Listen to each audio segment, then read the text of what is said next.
बढ़ता ही जा रहा है। और इस तरीके से हटाए जब उनके पास एक विचार तो है, उन्हें दुख तो है, प्रेरणा तो है उनके अंदर, जागृति है, हमारे समाज को शिक्षा के तरीके से इसमें चुरा लिया वो चुरा लिया, उसके ऊपर हमें ठोस नीति बना के भी काम करना होगा। जब तक हम उसके ऊपर ठोस नीति बना के काम नहीं करेंगे सेक्टर वाइज, तब तक और हमारे जितने रिटायर आदमी है, हमें चाहिए कि उन लोगों का हम फायदा उठाएं और उन लोगों को ये काम दिया जाए ताकि वो अपने अपने सेक्टरों में, अपने अपने एरियो में, क्योंकि हम सब जगह तो काम नहीं कर सकते, हमें सेक्टरों को कब्जे में लेना होगा।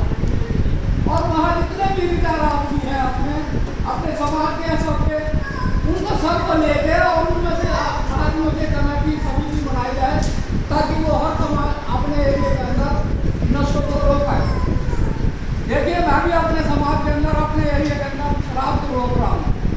मेरा घर एक वाल्मीकि समाज का पूरा मोहल्ला है, 300-400 घर है वहाँ पे, जबकि उनमें शराब बहुत ही ज़्यादा है। लेकिन आप मेरे पास आकर देखना कि वहाँ के लोगों ने सुअर पालना बंद कर और सुअर भी बंद कर दिए।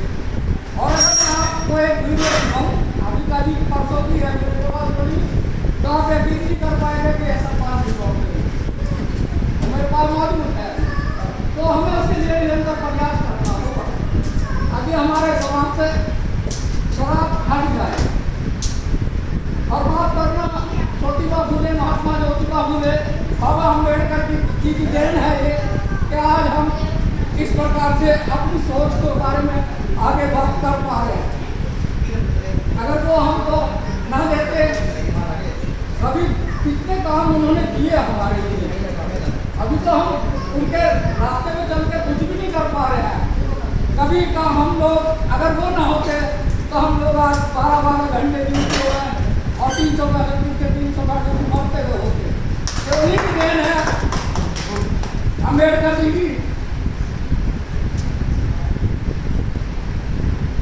या ज्योतिबा फुले जी की, जिसका आज हम अपना जीवन कितना सुखमय बिता रहे हैं। कोई 1 लाख की नौकरी कर रहा है, कोई 1.5 लाख की नौकरी कर रहा है। मैं उन लोगों से भी ये चाहता हूँ कि जिनके पास ज़्यादा पैसा है वो अपने गरीब समाज के लिए थोड़ा सहयोग करे, जो समिति चल रही है इनके साथ लग के चले ताकि संगठन और समितियाँ अच्छा काम कर सके समाज के लिए। और ज्ञान गंगा समिति में एक छोटा सा मैं भी एक ज्ञान अपना रखना चाहता हूँ, अगर आपको अच्छा लगे। और हाँ, जो वकील साहब ने हमें लॉ के बारे में टेक्निकल पॉइंट बताए, क्योंकि हमें इतने टेक्निकल पॉइंट मालूम नहीं होते, उनको बहुत अच्छा लगा, तो उनका भी बहुत बहुत आभारी। और एक छोटा सा ज्ञान मैं भी अपनी ओर से देना चाहता हूँ। वो हम यहाँ तक सीमित नहीं है, वो एक लंबे दायरे में सीमित है, वो घर छोटे उसमें नहीं है। तो एक लंबा ज्ञान देखिए, भगवान बुद्ध जो थे वो ज्ञान मार्ग के साथ, और रविदास भी हमारे भक्ति मार्ग के साथ थे। और ज्ञान हमको क्या कहता है कि इस संसार को तुमने जातिवाद में बांट दिया,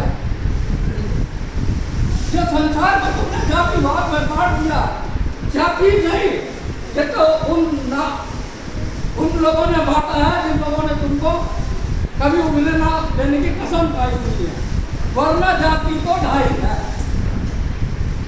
उस ईश्वर के यहाँ पे गौर करिए कि एक लड़का पैदा होता है और मात्र एक लड़की पैदा होती है और आधा किन्नर होता है। ढाई जाति ईश्वर के यहाँ पे, बाकी सब बनाई हुई। ये जातिवाद के चक्कर में ना पड़ो और एक अपने अंदर एक का पैदा करो। जब आप एक होकर एक बड़ा समाज बनाओगे, एक बड़ा संगठन बनाओगे, तब जाके तुम अपनी सत्ता पे काफी सोच पाओगे। नहीं तो आप लोगों इन्हीं के सहारे रहोगे। छोटे छोटे संगठन बना के हम जीतने वाले नहीं है। मैं भी जनता देश संगठन शिक्षा पे, रोजगार पे और चिकित्सा पे काम कर रहा है, उसमें मुख्य सलाहकार के पद पे हूँ। फौजी साहब बहुत दिनों से लगे हुए हैं बेचारे अपनी नौकरी छोड़ के, और मैं भी अपना नौकरी वैसे पेपर मिल कर रिटायर हूँ, लेकिन लगे थे मैं भी नौकरी छोड़ के जब तो उन्हीं की साथ है और समाज का काम कर रहे हैं। हमारा जितना भी नीचे का था